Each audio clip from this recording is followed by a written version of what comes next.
അതാണോ നിന്റെ പണി? ഓടാണോ?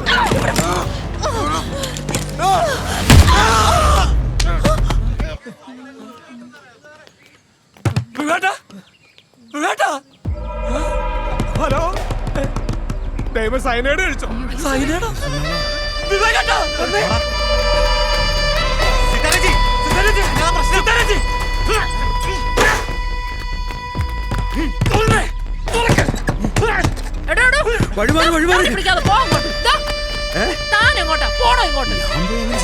ചേച്ചിക്കല്ലേ പറയോ?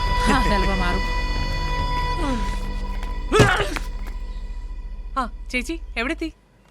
വേഗം വരില്ലേ? ഇവിടെയല്ലേ സെറ്റാണ്. Okay. Hi, good morning, welcome back to Aishu's vlog.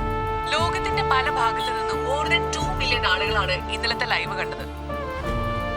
അതിനുശേഷം ഇന്നലെ രാത്രി ഈ വിവേകാനന്ദന്റെ അഭ്യാസങ്ങളും റിയാക്ഷൻസും ഒക്കെ ആയിട്ട് ഞാൻ 2 വീഡിയോ പോസ്റ്റ് ചെയ്തിരുന്നു. അതും ഒത്തിരി പേര് കാണുകയും ഷെയർ ചെയ്യും, ലൈക്ക് ചെയ്യും, കമന്റ് ചെയ്യും ഒക്കെ ചെയ്തിട്ടുണ്ട്. ഇന്ന് രാവിലെ വിവേകേട്ടൻ കുറച്ച് മുട കാണിച്ചു, പക്ഷെ ഇപ്പൊ ഡീസന്റ് ആയിട്ടുണ്ട് കേട്ടോ. ഇതൊക്കെ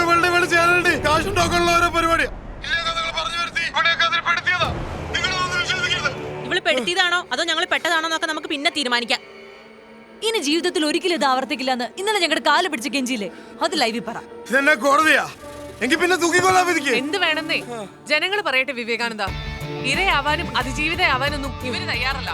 അതുകൊണ്ടാണ് മുഖം മറക്കാതെ ഇങ്ങനെ പബ്ലിക്കിന് മുമ്പിൽ നിൽക്കുന്നത്. ഇപ്പോ ഇതൊരു സിത്താരയുടെയും ഡയനയുടെയും മാത്രം പ്രശ്നമല്ലല്ലോ. പ്രമുഖ എഴുത്തുകാരിയും അറിയപ്പെടുന്ന ആക്ടിവിസ്റ്റുമായ അഡ്വക്കേറ്റ് അനിത ദാസ് നമ്മളോടൊപ്പം ചേരുകയാണ്. ബാക്കി അവര് പറയും. മാഡം ഇവിടെ നിന്നാ മതി. ഇത് ഐഷു പറഞ്ഞ പോലെ ഒരു സിത്താരയുടെയും ഒരു ഡയനയുടെയും പ്രശ്നമായിട്ട് ഞങ്ങൾ കാണുന്നില്ല. ഇതൊരു വിവേകാനന്ദന്റെ മാത്രം കുഴപ്പമല്ല. ഇവിടെ ഒരുപാട് നിയമങ്ങളുണ്ട്, പോലീസും കോടതികളുമുണ്ട്. എന്നിട്ടും ഇത്തരത്തിലുള്ള പീഡനങ്ങൾക്ക് എന്തെങ്കിലും ഒരു കുറവുണ്ടോ? ഇതിനെതിരെ ഭരണകൂടവും രാഷ്ട്രീയ പാർട്ടിക്കാരും എടുക്കുന്ന നിലപാട് എന്താണെന്ന് നമ്മൾ കണ്ടിട്ടില്ലേ? ഒറ്റപ്പെട്ട സംഭവങ്ങൾ എന്നൊരൊറ്റ വാക്കിൽ അവർ ഒതുക്കിക്കളയും. വിവേകാനന്ദനെ ബന്ദിയാക്കി ഈ യുവതികൾ തുടങ്ങി വെച്ച് എന്റെ ശരീരം എന്റെ അവകാശം എന്ന ചെറുത്തുനിൽപ്പിന്റെ ഈ സമരം ഞങ്ങൾ മുഴുവൻ സ്ത്രീകളും ഏറ്റെടുക്കുകയാണ്. എന്റെ ശരീരം എന്റെ അവകാശം, എന്റെ ശരീരം എന്റെ അവകാശം. സിമ്പതി വേണ്ട, സുരക്ഷ വേണ്ട, സിമ്പതി വേണ്ട, സുരക്ഷ വേണ്ട. ഞങ്ങളുടെ ശരീരം ഞങ്ങളുടെ അവകാശം, ഞങ്ങളുടെ ശരീരം ഞങ്ങളുടെ അവകാശം. ഉടമയല്ല, ഉടമയല്ല, ഉടമയല്ല, ഉടമയല്ല, ഞങ്ങളുടെ ഉടമയല്ല. ഇത് കയ്യിന്ന് പോയല്ലോ, ഇനിയിപ്പോ എന്നാ ചെയ്യാനാ? ഒന്ന് മൊത്തത്തിൽ പൊലിപ്പിക്കാന്ന് വെച്ചു. അതാ ഞാൻ അനിതേച്ചിനും കൂടെ വിളിച്ചു വരുത്തിയേ. സംഗതി കിടുവായില്ലേ? കിടു. ഐഷു, ഇത് ഞങ്ങൾ രണ്ടുപേരുടെയും ജീവിതമാ. അവര് കുറെ പ്രസംഗിച്ചും മുദ്രാവാക്യം വിളിച്ചിട്ട് ഇറങ്ങിപ്പോവും. അതുകൊണ്ടൊക്കെ പ്രശ്നം തീരൂ.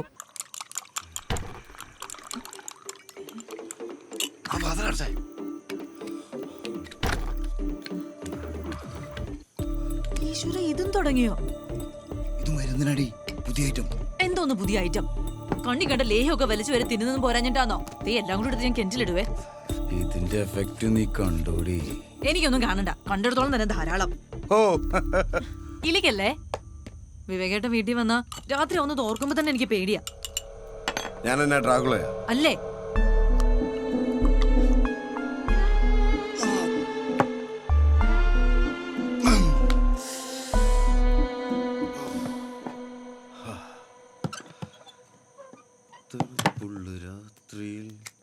വിവേകേട്ടാ, എനിക്ക് മതിയായി ഈ പരിപാടി.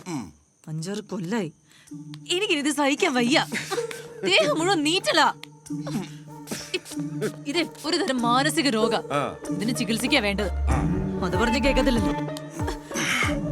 നീ എന്നെ മാനസിക രോഗിയാക്കി അല്ലേ? ഞാൻ മാനസിക രോഗി ഉള്ളതാ. ഇത് പിന്നെ വേറെ എന്നാ?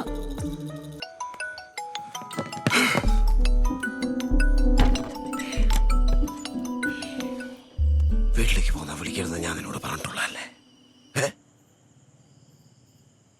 മമ്മ മരിച്ചു.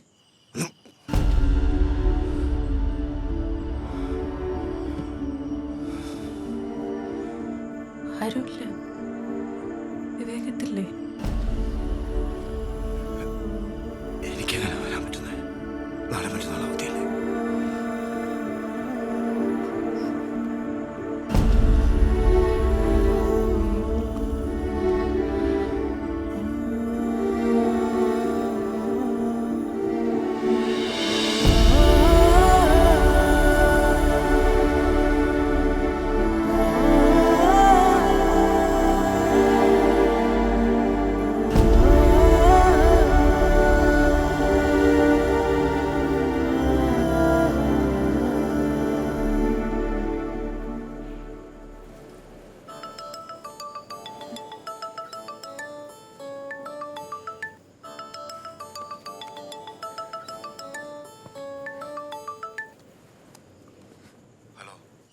ഇനി വിഷമിച്ചിട്ട് കാര്യമില്ലല്ലോ.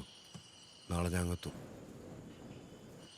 ചെലവിനുള്ള പൈസ ഞാൻ ഗൂഗിൾ പേ ചെയ്തായിരുന്നു. കിട്ടിയല്ലോ അല്ലേ? ഹലോ ഹലോ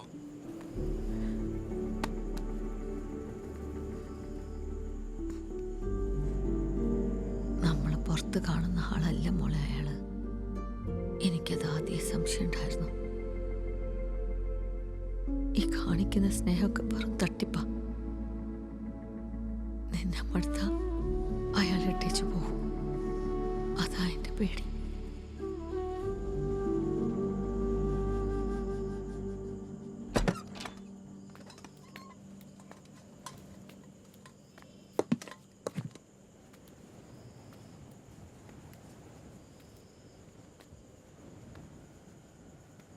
ഒന്നും കഴിച്ചില്ലല്ലോ. അയാളെന്താണ് മോളെ പറയാഞ്ഞത്? പോട്ടെ, എന്നാലും അയാൾക്ക് വരായിരുന്നു. നിങ്ങളുടെ ഈ ലിവിങ് ടുഗദറൊന്നും ഞങ്ങളെ പോലെ പഴയ ആൾക്കാർക്ക് മനസ്സിലാവൂല. അത് ഞങ്ങൾ പലവണ കൊച്ചിന്റെ മമ്മയോട് പറഞ്ഞിട്ടുള്ളതാ.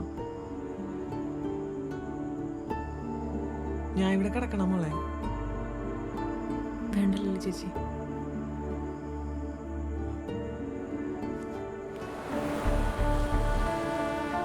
ഏയ് ഒന്നും ശരിയാവില്ല. എന്ത് പ്ലാനാ ഇത്? നടക്കാത്ത കാര്യം. നടക്കും. ഞാൻ പറഞ്ഞ പോലെ കാര്യങ്ങൾ ഒത്തുവന്നാ നടക്കും. പക്ഷേ അവര് സമ്മതിക്കുമോ? എങ്കിലല്ലേ പറ്റൂ. പറ്റണം. നമ്മൾ സമ്മതിപ്പിക്കണം. അത്ര എളുപ്പാവില്ല. നമുക്ക് ആഞ്ഞു ശ്രമിക്കാം. ഞാൻ കട്ടയ്ക്ക് കൂടെ ഇല്ല. എന്താ അവരുടെ പേര്? സിത്താര.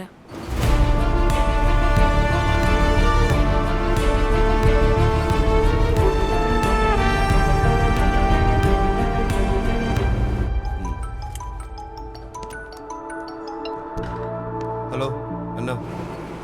ഞങ്ങളൊരു യാത്ര പോവാ. ഞങ്ങളെന്ന് പറഞ്ഞാ ഞാനും എൻ്റെ ഫ്രണ്ട് ആയിഷയും. എവിടോട്ടാ? അത് പറയണ്ട. എന്നെ ഇനി വിളിക്കണ്ട.